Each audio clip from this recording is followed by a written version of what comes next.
I found the best LEGO sets between $25 and $50. I'll cover themes like Star Wars, Speed Champions, Botanicals, Marvel, Minecraft, Harry Potter, and a few other sets. Like and subscribe, and let's start with the first theme, Speed Champions. Y'all really thought I was gonna say Star Wars. Don't worry, I'll get to Star Wars in just a minute. I just have to tell you how great Speed Champions is. They're all in one scale, so they're perfect for collection. Like Honda S2000, which actually is part of Too Fast Too Furious collection that has been releasing one by one throughout the years. They have insane detail to them, and the angles the designers actually pull off to make the car look as close to the real life model as possible is mind-blowing. Like the Ferrari F40, which has that part that goes in a little, and the angle in front, they managed to get those fine specific details on cars, and they also make cars like the Hellcat, which looks so badass from the front. Also the car like the Ford Mustang, which I also have, and it has great side and front view. But out of all of these, there is cream of the crop. Any of the F1 Speed Champion cars. At first, they all look the same, but just at first glance. Then you take a closer look and realize that all of them are built differently using different techniques, which by its nature is exactly how it is in real F1. They're all different. If you buy any of these Speed Champion cars, you will be making a right choice. They look incredible. Now we can move on to Star Wars, which only has 7 sets, which is a bit less than Speed Champions, but LEGO Star Wars has been really good at making bad sets recently. The first set is Obi-Wan Starfighter, which I have. I'm very happy I have that set now, because now I can buy Jango Fett Slave 1 to have that Lama Su figure to pair with my Tan Wee figure. It's a great pairing, and also you shouldn't sleep on the Obi-Wan Kenobi Starfighter, because once that set retires, it's gonna go crazy in value because of that Tan Wee figure. At least that's my speculation on it. Next up, we have the Clone Trooper Battle Pack. It's a little overpriced, but in comparison to this, it's chump change. I do really like this battle pack because of how much we get. 4 clones, 5 droid. It just kinda looks like it's worth its money. And I'm only saying that because of the cheerleader effect. The cheerleader effect is when a group of women seems hot, but only as a group. What about those girls over there? They're hot. Take a good hard look at each one of those girls, individually.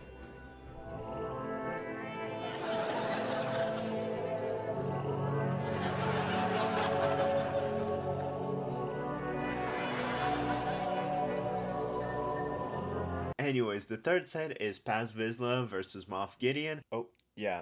Sold out, never mind. And the fourth set is the set I really can't keep quiet about. It's the SpongeBob Starfighter.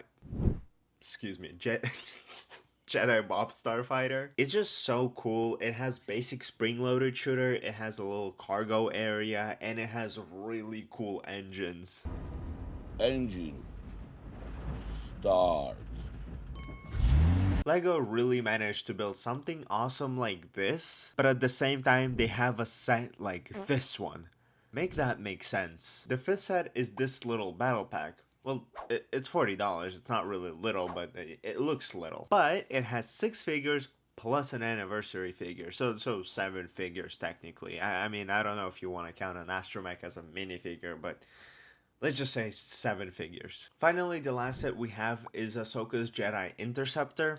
I agree with the fact that $45 is a bit steep, and I definitely think that LEGO is taken over by greed. I think it looks more like a $35 set, and it should have been $35. And by the way, if you guys are wondering how I determine the best LEGO sets, I just base it off whether or not I personally would buy them. It is the most biased opinion ever, so thank you so much for caring and actually watching this video. You are truly the best. We're gonna go into a different direction now and talk about the Botanical collection, and it only seems appropriate after Star Wars. There's only 4 sets, so this won't take long. The first set is the Orchid set, which is one of the top Botanical sets in my opinion. It has its own pot, it looks almost indistinguishable from the real thing, if you stand far enough and squint really hard.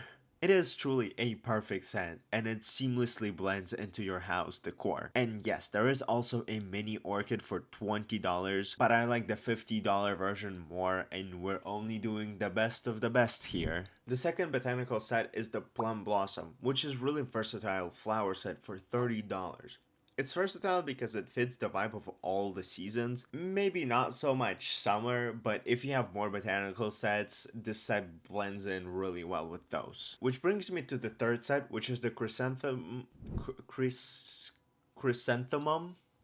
I got that one. This flower pairs really well with the plum blossom. It also pairs really well with the mini orchid, since they all have kind of the similar pot and the base, so they all go really well together. But I know some people don't really care about add-ons and having multiple sets, they just want one good aesthetic set, which brings me to the fourth set, which is the bonsai tree. Now, if you really like cool looking and aesthetic sets, this bonsai tree is perfect for you. You can actually swap out two different sets of leaves that it has according to the seasons, or you could just select your favorite version and just display it that way all year round, which is exactly what I did. Theme 4 is Marvel, two best sets here. The first set is Thor vs. Surtur, which is an amazing set for $30. You get a god versus a demon battle, you have a real bad guy that is set to bring about Ragnarok, so the storytelling would go absolutely crazy with that lore. Second set might not be as crazy in terms of mythology, but it's from a really popular film, Miles Morales versus The Spot. This scene has 3 great characters in it. It's a modular building so you can connect it with the other Spider-Man sets, however there are 2 slight caveats. Number 1, price is a bit high at $50. And 2, since it's only 375 piece set, like 30 to 50 pieces of that went to building a car. I genuinely think those pieces should have gone towards building out a store a little bit more and adding more interior. But that's just my take on it. Let me know what you guys think down in the comments. Like and subscribe, and let's move on to the 6th theme, which is Minecraft. The first set out of 2 is this adorable mushroom house. Seriously, look at it. It's the cutest thing I've seen. We get a good old Steve as a minifigure and then 5 different mobs. 3 mushrooms, one of which is rare, since you can only get this one if a lightning strikes the red mushroom. You also get a cat and a phantom. The house itself has a cute inside with some features like removing the head of a cow, which is really messed up now that I say it out loud. But unfortunately the layout is nothing much to look at. We have a little farm, a giant mushroom, and a little bit of the biome, and the rest is just water. The third and final set in the Minecraft segment is the Woodland Mansion Fighting Ring, also known as the Chicken Jockey. I feel like everybody knows this scene at this point, even if you haven't seen the movie. But what I do want to point out is that it has really cool play features where you can have 2 characters fight on sticks, and you even get a little tally to keep track of the score. The next theme is what I call miscellaneous. It has sets from themes all over because I didn't want to give them a dedicated segment, so I just compiled them all into here. Let's start with the first set, which is the arcade machine. If you love or loved video games, this set would be perfect on your shelf. It even has a really cool play feature of shooting coins. The arcade also opens up, and inside we get a whole complete interior, which looks really cool. And it's for stuff like that that I really appreciate Lego. They could have fully not included that interior, but they still did, just because they could. Final set in this segment that I thought was really cool is the police boat chase. And for one and one reason only, the boat floats. That's so cool.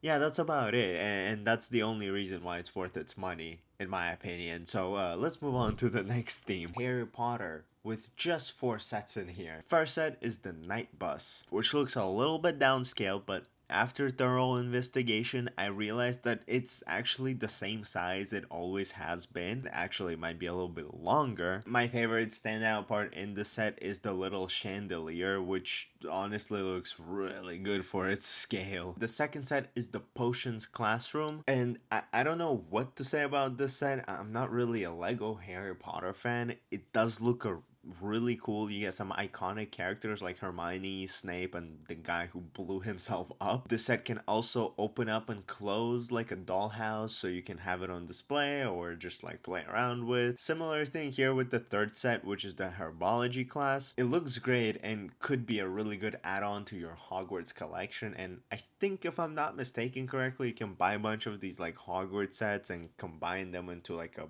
big Hogwarts castle. So if that's what you're doing, like, that's pretty neat. And the final set is the Castle Allery, which from the outside looks good, but the inside, It does have a pretty cool basement though, I'm not gonna lie. I do like their basement. Let me know which sets you think are the best under $50, and watch this video next to find out the best Lego sets under $100 and under $25. Like and subscribe. Bye!